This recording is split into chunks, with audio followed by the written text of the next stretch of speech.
भगवान शिव जी और पार्वती जी की कथा आप सभी को सुनाते हैं। नारद जी भोलेनाथ से मिलने पहुंचे। देखें कि माता पार्वती जी अकेली थी, भोलेनाथ जी नहीं बैठे थे। उन्हें देख के तो उनके पास पहुंचे और बोले, भगवान कहाँ हैं? प्रणाम किए और उसके बाद बोले, माता पार्वती बोलती हैं कि कैसे आए, सब कुशल मंगल तो है। नारद जी बोले कि हाँ, मैं यहाँ से गुजर रहा था तो सोचा कि आपसे मिल के वापस आता हूँ, परंतु भगवान शिव नहीं दिख रहे हैं। माता बोली, कोई संदेश हो तो कहिए, मैं उन्हें बता दूंगी, भ्रमण में गए हुए हैं। तब बोले कि क्या आपको भगवान भोलेनाथ ने अमर कथा सुनाई है? बोले, अमर कथा?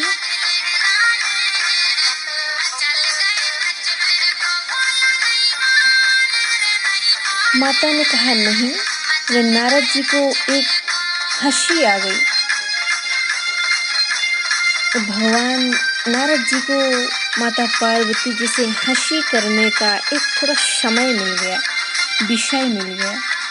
माता से बोले कि माता, भगवान भोलेनाथ को अमर कथा का वरदान प्राप्त है।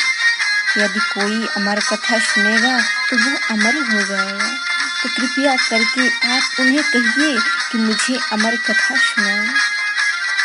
पर भोलेनाथ वो आपको कथा क्यों नहीं सुनाए? क्या कारण है? माता बोलते हैं कि ऐसी बात नहीं है नारद जी, मैंने उन्हें कभी कहा भी नहीं कि अमर कथा मुझे सुनना पड़े। अमर कथा सुनाने को नहीं कहा कि वो सुनाना ही नहीं चाहते थे। बोले, मैं कही ही नहीं। नारद जी बोले कि माता के मन में तो संशय डालकर वहां से नारद जी चले गए। अब क्या किया जाए? नारद जी इतना कह के वापस चले गए।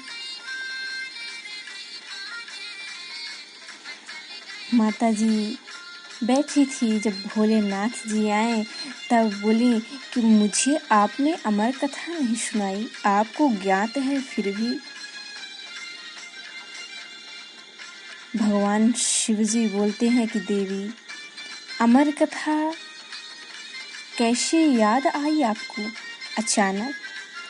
बोले, दिव्य दृष्टि से अमर कथा सुनी जाती है। माता को तीव्र दीक्षा के पीछे का कारण पूछे और बोले कि नारद मुनि जी को पता लगाना ही होगा। भोलेनाथ जी बोले कि अभी संध्या का समय है, अमर कथा अभी नहीं सुनते और ना ही सुनाया जाता है। मैं आपको प्रातः कालीन होते ही आपको अमर कथा सुना दूंगा। बात मान गई और जब प्रातः हुई, भगवान शिव सोचे कि शायद सब भूल जाएं और सुबह शायद कुछ न कहेंगे, परंतु माता नहीं भूली।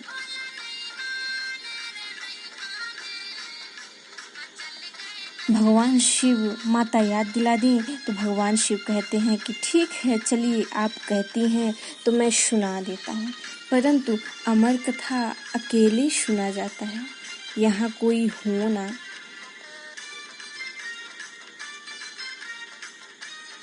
अमर कथा सुनने से पहले हमें देखना होगा कि यहाँ कोई है तो नहीं, जीव जंतु पशु पक्षी कोई ना हो।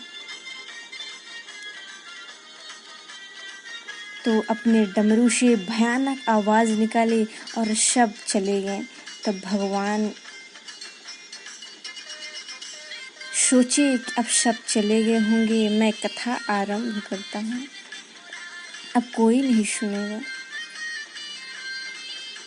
एक वहाँ पर शुकी का घोंसला था। कुछ दूर पर घोंसले में अंडा था और सब दाना चुगने चले गए थे। तब माता अंडे को देखी,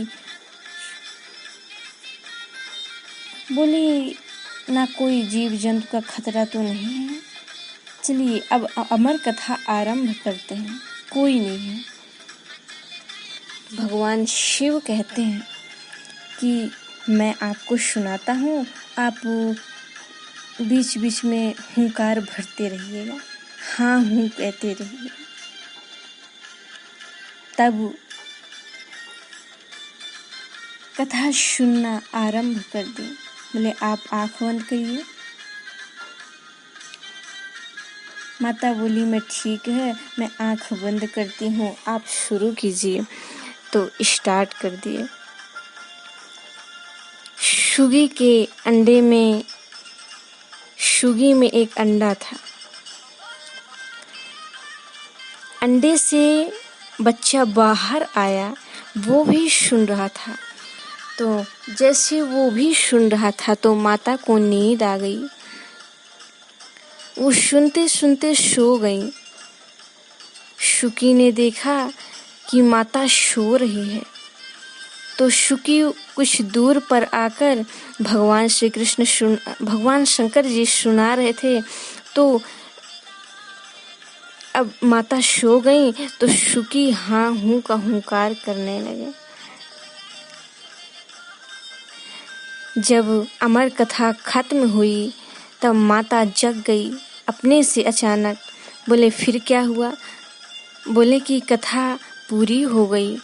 बोले मैं तो सो गई थी। बोले आप सो गई थी? तो ये हूँ हाँ कौन कर रहा था? बोले फिर अपनी नजर फेरी तो देखे एक शुगा बैठा हुआ था, वही हूँ हाँ कर रहा था। तब महादेव मारने चले गए, वो उड़ गया। तीनों लोकों में उड़ता हुआ वो व्यास जी के आश्रम में पहुंचा। जब व्यास जी के आश्रम में पहुंचा तो बोले वहाँ पत्नी थी, पेड़ के नीचे पत्नी जी बैठी हुई थी। तो जहाँ से वो उबासी ली तो उनके गर्भ में भगवान का आश्रय मिला और व्यास जी पास आए और कारण पूछने लगे। तो उस शुग ने सारी कथा सुना दी, भगवान शिव पार्वती जी की सारी हिस्ट्रियाँ बता दी। तो भगवान सारी बात बताएं। फिर आपकी अमर कथा सुन के वो शुग अमर हो गया। भगवान शिव आए, बोले आप नहीं मार सकते हो इन्हें, क्योंकि वो अमर हो चुका है।